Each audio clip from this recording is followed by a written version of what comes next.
Comment utiliser Facebook pour faire croître votre entreprise? Ici Patrick Leroux, expert en motivation et performance. J'aimerais vous partager aujourd'hui 7 erreurs à ne pas faire sur Facebook. Je vois un paquet d'horaires sur Facebook. Facebook, c'est un véhicule absolument extraordinaire pour faire connaître votre entreprise. Il y a 1,7 milliard de personnes qui sont là-dessus et vous faites tellement cibler votre client idéal grâce à Facebook. C'est un outil à ne pas négliger si vous êtes en affaires. Maintenant, je vois un paquet d'atrocités, donc j'ai décidé de faire cette vidéo-là pour éviter que vous tombiez dans le piège et que vous faisiez ces atrocités-là parce que ça peut avoir l'effet contraire. Si vous utilisez mal Facebook, bien, ça peut ruiner votre image et vous faire perdre beaucoup de ventes. Donc, la première des erreurs que je vois, c'est de ne pas avoir un compte professionnel. Il y a des comptes personnels sur Facebook, vous êtes limité à 5000 personnes. Ça, vous utilisez ça pour vos amis. Que je sois bien clair ici, là. Que vous ayez 2000 personnes là-dessus, là, ça ne veut absolument rien dire. Vous n'avez pas de relation avec ces gens-là. Moi, j'ai un compte personnel, j'ai 120 personnes, 120 amis. C'est des gens que je connais personnellement qui sont venus chez nous. Je suis allé chez eux, ils connaissent le nom de mes enfants. Donc, j'accepte pas des demandes de personnes que j'ai rencontrées à quelque part, je n'ai pas de relation. De toute façon, je ne mets aucune valeur sur ce compte-là. C'est plus un compte où je suis voyeur, je vois ce qui se passe dans la vie des autres. De temps en temps, je mets des photos de mes filles pour que les grands-parents, les amis soient informés, mais j'utilise pratiquement pas mon compte personnel au niveau des affaires. En fait, je ne l'utilise pas du tout au niveau des affaires, mais j'ai un compte professionnel et c'est ce que vous devez faire. Vous n'êtes pas limité à 5000 personnes, vous pouvez monter à 10 000, 20 000, 50 000, 100 000, 200 000, 500 000, 1 million de personnes qui vous suivent et vous avez la possibilité de faire des publicités ultra ciblées par rapport à votre client idéal. Donc, la première erreur que je vois, c'est des gens qui utilisent leur compte personnel à des fins professionnelles.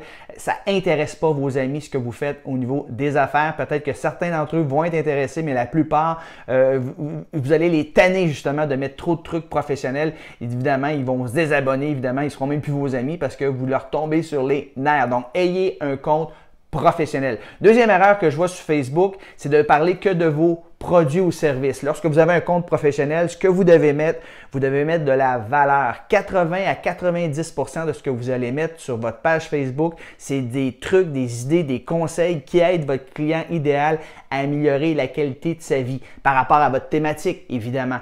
Moi, je vois souvent des gens sur leur page Facebook qui font juste poster des photos de eux autres avec leurs produits ou avec leurs livres, par exemple. Ça n'intéresse pas personne.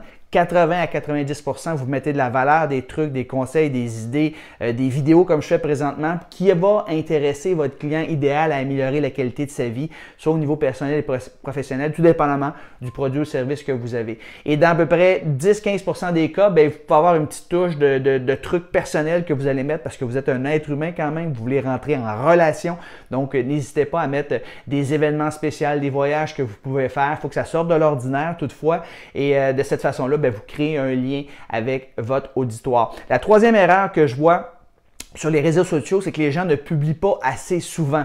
Hein? Les réseaux sociaux, là, ça bouge vite. Alors, si vous mettez juste un post par semaine, c'est pas suffisant. Vous devriez, sur votre page Facebook professionnelle, mettre entre 1 et 3 posts par jour. Là, vous allez me dire, Patrick, c'est incroyable, ça va me demander du temps. Pas tant que ça. Vous pouvez partager de ce qui se passe ailleurs. C'est juste un partage. Ça se fait assez rapidement, en autant que ça soit dans le lien de votre thématique. Mais ce que vous pouvez faire, c'est de préparer vos posts le dimanche, par exemple, pour la semaine au complet. Vous pouvez même les planifier d'avance, ce que vous ne pouvez pas faire avec votre profil personnel. Donc, planifiez d'avance vos posts. Vous pourriez en planifier 2 ou 3 par jour pour la semaine au complet. Donc, vous allez travailler seulement peut-être 1 heure pour la semaine au complet. Une autre erreur que je vois sur Facebook, c'est de ne pas mettre des images ou des vidéos, simplement mettre du texte. Si vous voulez que les gens, puis c'est le but de Facebook, vous voulez que les gens partagent et cliquent j'aime parce que leurs amis vont être au courant également, ils vont savoir, ils vont vous connaître, bien, vous devez mettre des images et vous devez mettre des vidéos, ce qui est de plus en plus populaire. C'est ce que les gens vont partager, c'est ce que les gens vont liker. Donc, utiliser des banques d'images avec des citations, par exemple, c'est excessivement populaire sur Facebook. Une autre erreur que je vois sur Facebook, c'est de ne pas créer de l'interaction avec vos fans, les gens qui vous suivent. Donc, ce que vous devez faire, vous devez poser des questions, vous devez répondre aux questions que les gens vous posent, vous devez leur demander leur opinion, vous devez mettre des sondages des fois pour savoir ce qu'ils pensent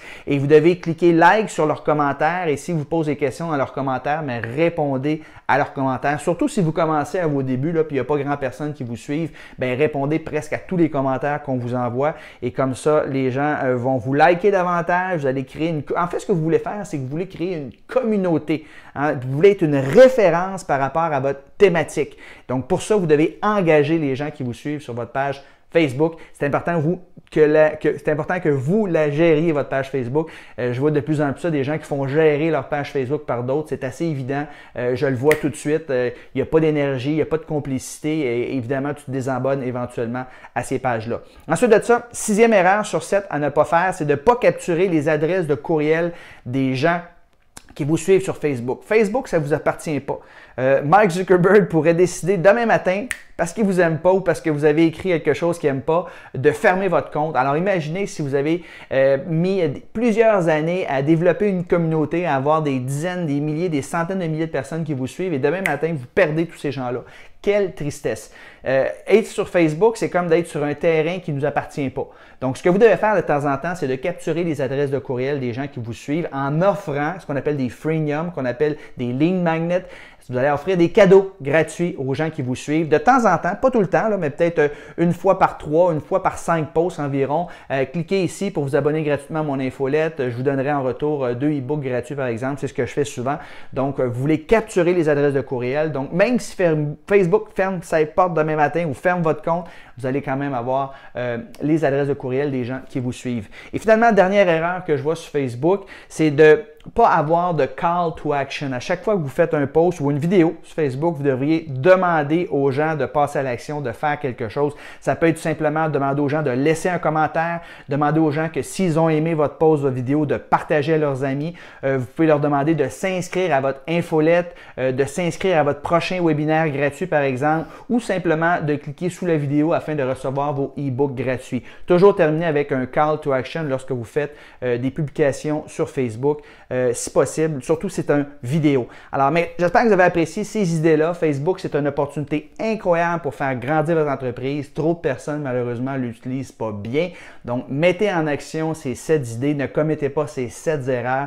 Et je suis persuadé qu'à court, à moyen et à long terme, votre entreprise va être florissante. Alors, vous avez aimé cette vidéo-là, n'hésitez pas à partager justement à vos amis et n'hésitez pas non plus à vous inscrire gratuitement à mon infolette, ça s'appelle le Bulletin du succès. Allez sur patrickleroux.com/BDS pour Bulletin du succès et je vais vous donner 2 e-books gratuits. Sur ce, je vous souhaite à tout le monde bonne fin de journée, bon succès.